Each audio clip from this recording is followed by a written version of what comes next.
Hi everyone, it's Christian B., Burnaby, Vancouver-based real estate agent. Welcome to Rapid Fire Real Estate. And for today's video, I want to talk to you about the best time to find deals. And the best time is right now during the holidays. You know, I'm often asked by buyers, hey, where's the best place to invest? Where can I get a good deal? That's the wrong question. It's when can I get a good deal? The when is during the holidays. You know, because if I'm a listing agent and we're in the second week of November and you ask me when is the right time to list, I'm going to tell you to wait until mid-January at the earliest. Because let's say the last few weeks of November, December, that's the off season for real estate. Buyers go away, they go home for the holidays, and there's no point to bring a listing onto the market 8 days before Christmas. And I've seen a couple of examples of this downtown, which I want to share with you. And it highlights the fact that the prices are a lot lower. Yes, we've been through a slow market, but the timing here is very advantageous to a buyer. And so let me give you the first example of this. Condo, downtown, strata, one of the better stratas, boutique building. This one is one floor below the sub-penthouse. It is future-proofed with air conditioning. EV can be installed in the parkade. It is one of the best stratas in the building, and I've sold in this building a number of times. It's one of my favorites for my clients. And listing comes on the market just under $800,000. I couldn't believe the price. I called the listing agent just to make sure that the seller wasn't gunning for multiple offers. And he didn't want, $850, $900. And the listing agent told me, no, he'd be fine with $7 something. I was surprised. I turned around and called my client and said, we got to go and get in there. So that's an example of timing. In this instance, the tenant has moved out, the seller has owned it for a decade or more, and they're ready to offload it. And they are not trying to squeeze all the juice out of the lemon here. They're not trying to get every last dollar out of the sale of this place. They just want to get it sold. So if you were a buyer and you got your pre-approval and you were looking for a boutique condo in Yaletown, you could get a deal here. Last sale in this building was for $880,000. And this one's listed in the 700s. And it's at the top of the tower. It's got a bit of an outlook. It's just it's a fantastic unit.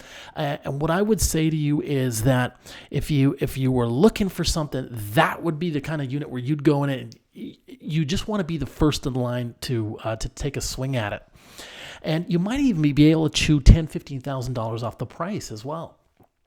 So that's one example. Second example here, a home that's been on the market for a couple of months. It's seen a price reduction. It's also in Yaletown. And I would say it's one of the better stratas in Yaletown. Concrete, no stucco siding, which is that leaky condo material we talk about.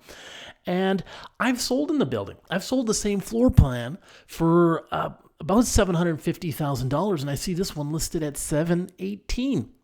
And that's the listed price. Now, it is under contract. Someone has made an offer, and the seller has come to an agreement with it, but it's under contract until January. So we don't know if the buyer's going to go ahead with that or not. They may decide they may not. They may get nervous, cold feet. They may not get green lighted for financing from the bank. And so for any number of reasons, buyers may not go forward. And again, that's an example where, you're buying a unit for $40,000, $50,000 less than the same unit a year ago. So, and that brings me to my second concept here, which is the margin of safety. In the stock world, Warren Buffett would say you want to buy a company that's valued at $100 for $60 because there's a built-in margin of safety, right? So even if you don't double your money, you shouldn't lose any money at the very least. And they call it a margin of safety. There's nothing directly analogous in real estate, but what I feel is maybe the closest sort of analogous concept is when you see, let's say, in your favorite building, they're selling for $900,000, and then today the price is around $800,000. You know that that's obviously a very coveted building. Buyers have paid a lot of money to get in there in the past, and there's probably a lot of room for growth in the future. So you're buying at a much lower price point. There's several buildings like this in downtown in Yaletown, and think about that. The margin of safety. Are you buying $50,000 to $80,000 less than what these same units were selling for 12, 18 months ago? And that's a good sign.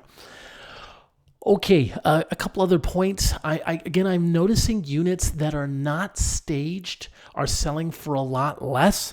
That is the case with the second unit as well. I told you I sold a unit with the same floor plan for $750. The unit that we went to go and see that's currently listed on the market has nothing. It's an empty shell.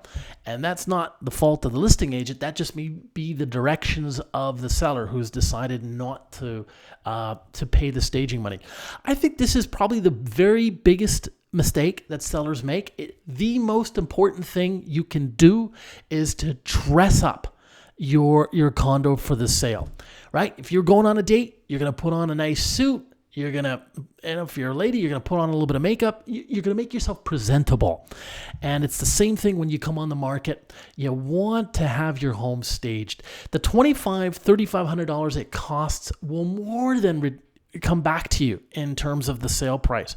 I have multiple examples when I'm meeting with sellers where I can show homes that this very same floor plan, staged, selling for $50,000, $100,000 more than the unstaged floor plan with no other changes. It's incredible. It's probably the biggest mistake I ever see sellers make is selling an empty shell. Okay, and final example, story I wanted to touch on here is my own example. I'm telling you to buy during the Christmas time.